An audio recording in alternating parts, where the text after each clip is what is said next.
Mananakaut dyan si John Riel Casimero ni Luis Neri. Yan po ang sabi ni Kameda at ni Silver Voice. Sa tingin nyo ba mangyayari yan?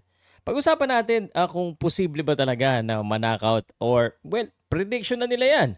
At bakit kaya nila yan bakit yan ang prediction nila? Pag-usapan din natin yung kay Pacquiao, no? Ang dami naglabasan na hindi daw matutuloy yung kay Provodnikov. Pag-usapan natin yung totoong detalye. Charlie Suarez, may good news pero may problema pa rin. Sasabihin ko sa inyo kung bakit. At Kenneth Luber, ano ba talaga? Sino ba talaga ang makakalaban po ng ating pong boxing prospect na si Kenneth Luber? Podcast Sports, the number one independent sports voice of the Philippines.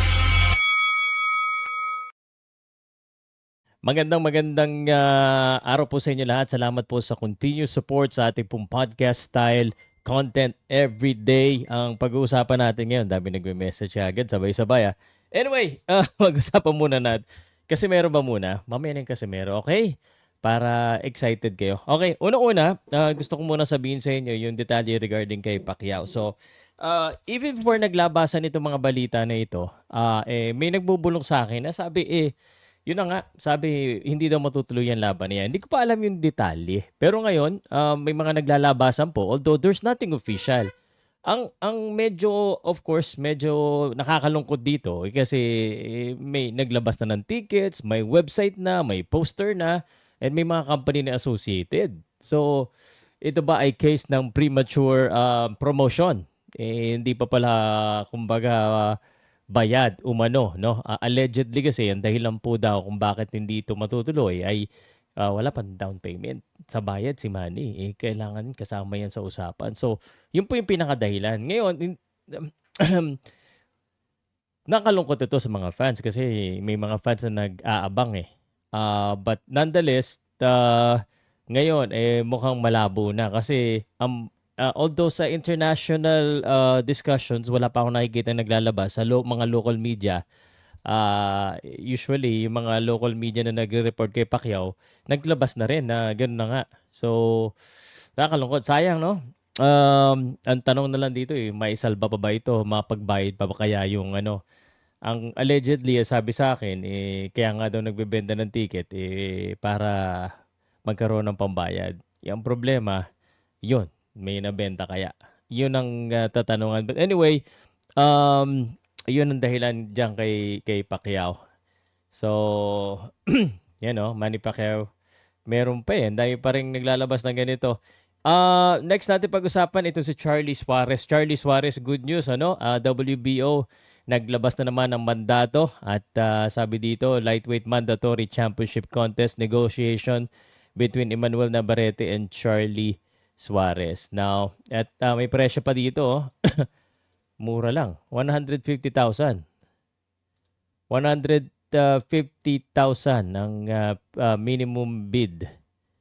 So, ngayon, ang tanong dito, kasi ito ay last time, 'di ba? Kung matatandaan niyo, nag-utos din ng WBO mismo pero hindi sinunod ni Charlie Suarez. Iba yung kinalaban niya. So ngayon, they have 20 days to discuss. Ang March 11, 2026. So ibig sabihin 20 days, almost 2 weeks, no? I mean 2 weeks tuloy. 3 weeks or isang buwan pagpalagay na natin na kailangan alam na natin kung ano mangyayari. So the promoter, Top Rank, needs to kumbaga needs to offer something sa WBO para gawin ito. You know, if Top Rank is interested in making this fight happen, then they will be the one to promote. If not, then baka pwedeng ma-first bid or ma-open sa ibang promotion para ibang promotion na mag-promote ng laban na ito.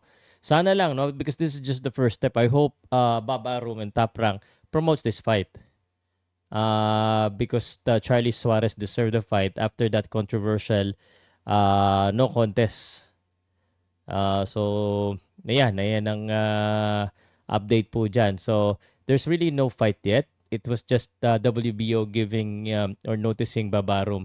Very important kasi pag ang promoter gustong i-promote yung laban. Ang problema, minsan, ang promoter, pag meron siyang promoter's fighter, kaya ni Emmanuel Navarrete, hindi niya basta-basta ilalaban yan doon sa delikado na kalaban like Charlie Suarez. Kasi dinumero na rin si Navarrete kay Charlie Suarez. Kumbaga, natamaan niya eh. But it's gonna be an interesting and intriguing fight. I hope Navarrete makes it happen. Very professional ang approach dito ni Charlie Suarez. And I hope he is given a chance because he deserves it. Okay, ang ating pangatlong balita, sa tingin niyo pala muna bago mangyari yan, bago ko po sabihin, sa tingin niyo matuloy ba yung Charlie Suarez na Navarrete? Let me know guys and i-comment niyo siguro Charlie Suarez versus Navarrete, make it happen para just in case maligaw yung top rank or maligaw yung mga fans, alam nila na may demand po yung laban na ito. Because isa yan sa posibleng maging dahilan. If there's a high demand of the fight, then the promoters might consider making it work. Now, speaking of demand, ito pong si Kenneth Luber, matagal-tagal na nating inaabangan na lumaban, ano? Ang una nating balita, ito po ay lalaban sa Binyan, no? Pero wala pa silang makuhang kalaban, ano? According po sa aking source na ipa-follow ko kayo sa inyo yung more details ha kasi tinanong ko rin yung source ko kung totoo ba na ito pong si Kenneth Luber ay makikipag sparring kay Casimero sa Ormoc, no? So aalamin natin 'yan ang katotohanan diyan. Pero ang katotohanan dito sa source ko ay ang una talagang dapat makalaban ni Kenneth Luber ay si Andrew Kane dito sa Maynila. Kaso umayaw. Tapos ito na nga, inoferan din nila yung Akitsugi for an eliminator fight dito rin sa Maynila pero ayaw din. So ngayon, totoo naman yung lumalabas na balita na inoferan din yung Angeletti. So wala pa daw umanong desisyon so iniintay pa kung ano mangyayari. Pero it is so obvious that Kenneth Luber looks like his team wants him to fight dito sa Pilipinas. So, yan po yung pinaka-update at totoong update dyan. So, I'm letting you know, no? Hindi tayo maglalabas ng balita na hindi natin kumpirmado sa mga legit sources. Okay. And lastly, General Casimero mananakaut pa. Naniniwala ba kayo dyan? So, si Kinusuke Kameda, naglabas na mananakaut daw. Si Silverboy, syempre, automatic. Hater yun ni Casimero. Malakas naman kasi talaga si Luis Neri. And I'm letting you know, objectively, pwede talaga mangyari yan. Actually, pwede sila magbaksakan eh. Nakikita ko si Casimero ngayon, sabi ko nga, medyo may ano pa, medyo hindi pa 1 month na lang eh. So, kailangan pilitin niya kuhanin yung timbang maaga pa lang para makarecover ng agad. So, sa akin, I have doubts, pero sa tingin ko makukuha niya yung timbang niya. Yun lang, wag lang mahirap na kuhanin yung timbang kasi baka manghina siya. Remember, that has been the struggle for a long time. Now, they're coming back to 122. So, I hope mas maging madisiplina na itong si General Casimero sa laban na ito. Yun. So, magkita-kita tayo sa Kyrgyzstan kung sakali. Let me know guys what you think kung sa tingin nyo mananakot. Sa ngayon, sa tingin ko, totoo naman, pwedeng magkabaksakan yung dalawa. Pero hindi ko pwede sabihin na si Casimero yun eh.